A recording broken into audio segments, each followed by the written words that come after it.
নমস্কার বন্ধুরা, খিদে সাথীতে আপনাদের সবাইকে স্বাগত।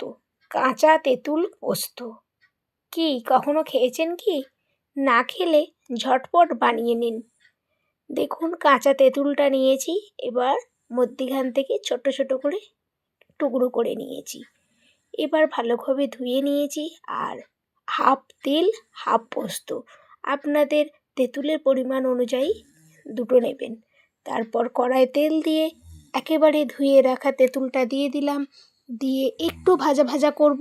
ভাজা ভাজা করার পর এবার একটু সময় ধরে ভাজা ভাজা করে নেবেন। করার পর ওপর থেকে পরিমাণ মতো নুন আর হলুদ দেবো।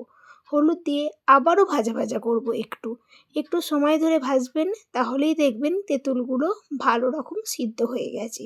এবার অল্প জল দেব। জল দিয়ে ঢাকা চাপা দিয়ে দেবো। বেশ খানিকক্ষণ পর এই যে পোস্ত আর তিল বেটে রেখেছিলাম, সেটা উপর থেকে দিয়ে দেব। দিয়ে দেওয়ার পর পরিমাণ মতন চিনি দিয়েছি। আপনারা এটা গুঁড়ও দিতে পারেন, তবে চিনি দিলে এটা বেশ দেখতে সুন্দর হয়।